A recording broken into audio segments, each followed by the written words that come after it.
Hold up.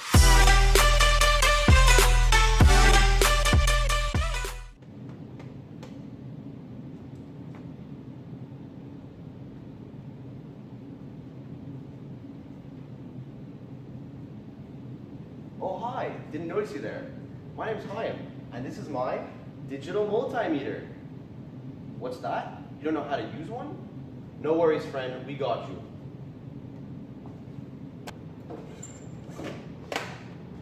Hi there, my name's Tashai, and I'll be showing you how to use a digital multimeter. Hi, so over here we have our Matex M3800 digital multimeter. As you can see, we have our digital display, we have our power button, we have our dial which controls the option that we want to choose, and we have our 4 ports. So to begin with, I'll be showing you the parts around the digital multimeter. So we have our ohms, we have our ohm section, we have our direct voltage, alternating currents, direct current. But for the purpose of this video, we'll only be focusing on direct voltage and direct current. So down here, we have our 4 ports. And with these ports, you're able to control if you want to measure voltage or current. So to begin with, we'll be using our electrical wires, also known as probes.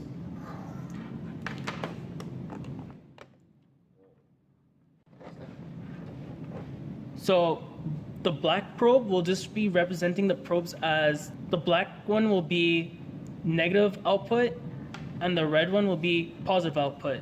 So let's say we want to measure voltage, we'd always put the black one into column, which is also known as the ground, and we always put the positive one into the voltage section. And with this specific multimeter, it has 1,000 volt direct current maximum input, and in the COM section we have a 500 volt maximum. Let's say you want to measure current. Once again, we put the black probe into the COM port, and we put the red wire into the amp port. Next, Chaim will be showing you how to calculate voltage. Okay.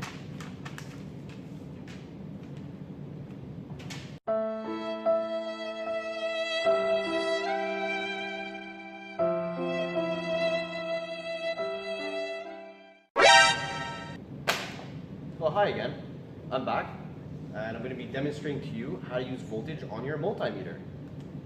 Alright, so we have our voltmeter here, and following previous instructions said by Tashai, we're going to turn it on and move the dial according to how much volts we're using. So we're going to change our knob on the power supply to 9 volts. So that means we're going to bring it down to 20 because we're using under 20. If we were using under 2, we'd use 2. If we're using under 200, more than 20, we'd use 200, and so on.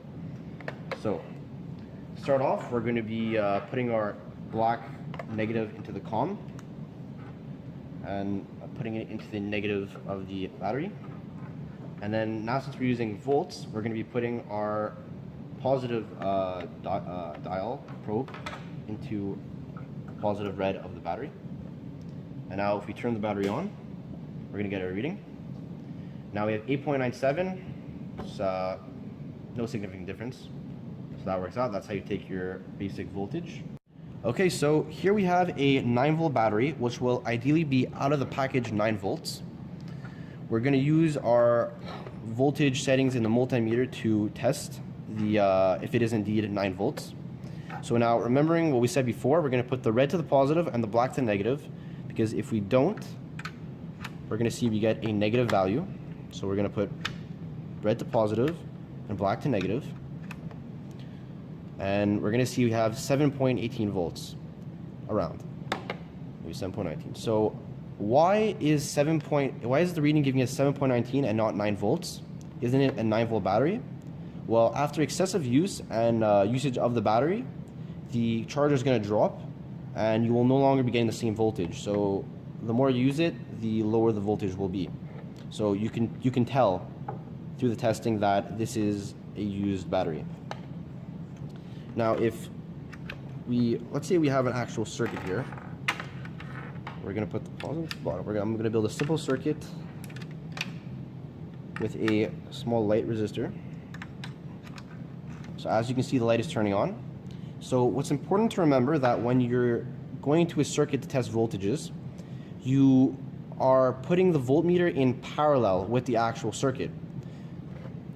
So let's say we want to take the voltage of the battery. You would put it in parallel over it. All right, so now the reading is 3.51, which makes sense.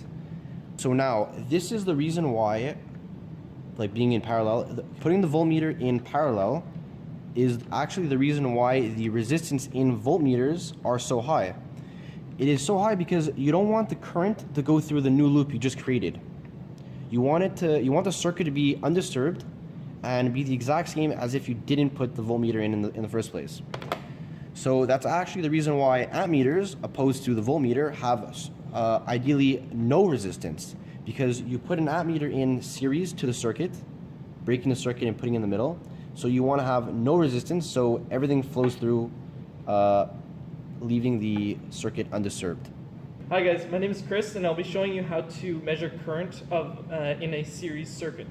So over here we've got our pre-made circuit. So we've got 15 volts coming from the power supply connected to a 100 ohm resistor and connected to a light bulb just for demonstration purposes.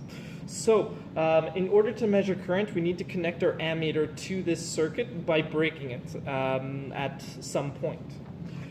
What we're going to be doing here is we're going to be putting our ammeter right before the resistor. So in order to do that, we have to have our ammeter connected with the proper cables and whatnot.